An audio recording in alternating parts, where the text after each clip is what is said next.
If you're currently experiencing anxiety issues and trying to get the other side of them, then you're probably imagining some big breakthrough moment. The day where you wake up and think, that's it, I'm fixed.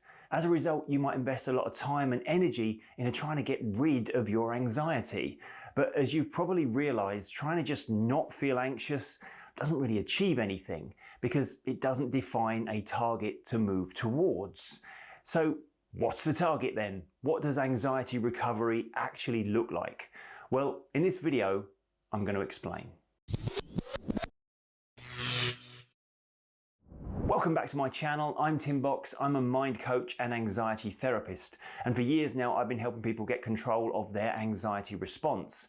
And there's a principle I talk about a lot with my clients that goes a long way towards helping clarify for them what recovery actually looks like. I call it the song of understanding. And it breaks down the 3 stages we go through when we experience an anxiety issue. And spoiler alert, if you're struggling with anxiety right now, you're probably stuck in the middle one.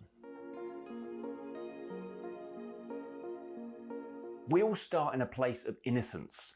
Low anxiety, life feels manageable. We don't spend time analysing how we feel. Not because we're stronger, not because we're more capable, but because we haven't yet discovered how challenging life can be.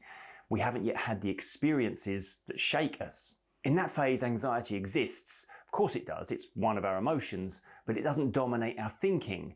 We don't scan for it. We don't question it. We don't treat it like a problem. And when we look back from a place of struggle, we often think, I just want to get back to that place. But there's a problem there. Time only goes in one direction, and you can't simply undo the things you've been through.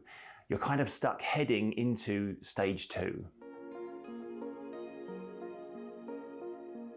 At some point, the peace we feel in the stage of innocence is disturbed and lost because something happens.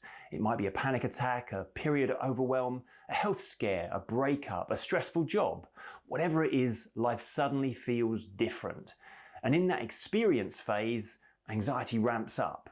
But at some point, it stops being just anxiety about life. At some point, we start noticing and questioning our anxiety level itself. Now we start asking things like, why am I feeling like this? What if this never stops? What if I'm broken? This is where the loop begins.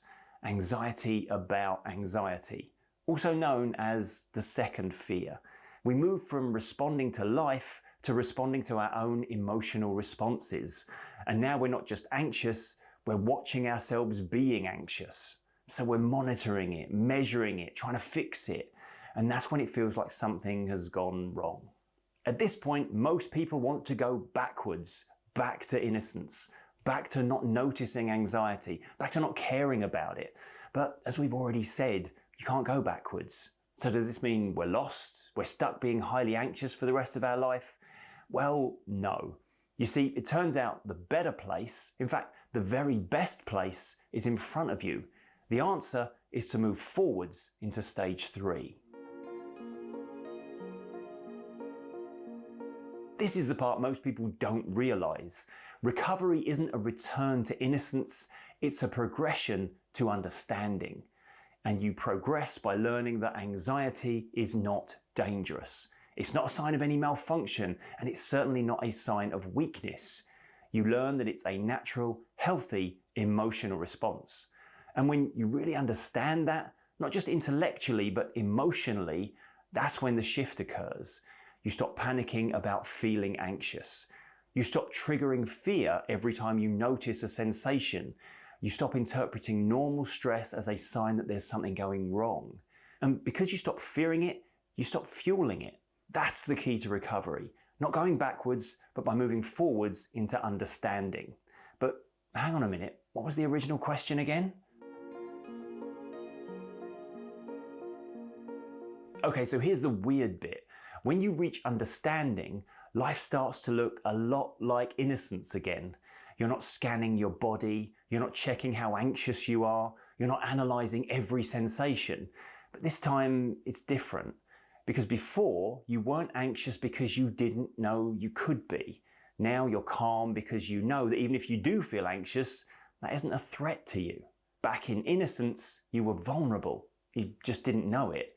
In understanding, you're not vulnerable because you've been through it. You've seen anxiety at its loudest. You've felt it scare the bejesus out of you, but then you've realized it can't hurt you. So it stops being frightening, and as a result, it stops being interesting. And here's something else that's important to know in terms of what recovery looks like. Most people who recover can't tell you the exact moment it happened. There wasn't any fireworks display, no grand announcement. They just realized one day, I haven't been thinking about anxiety much lately. It becomes something you look back on, not something you're constantly checking for. It's a realization that comes retrospectively. One day you just stop noticing it because you stop looking for it. It's important to understand that recovery doesn't mean never feeling anxious again. It means no longer fearing anxiety when it shows up. It means moving from experiencing anxiety as something fearful to finally understanding it as simply one of your emotions. And once you're there, you don't need to go back to innocence because you've built something stronger. If this is resonating with you and you'd like my personal guidance to help you move from experience to understanding, I work one-to-one with clients. My email is in the description of this video. Just message me to book a free consultation. And if you found this helpful, give the video a like, subscribe to the channel, and check out the members area where I dive a little deeper into these ideas every week in my member live streams. But that's it for now. I'm Tim Box. Always remember, be kind to your mind, and I'll see you next time.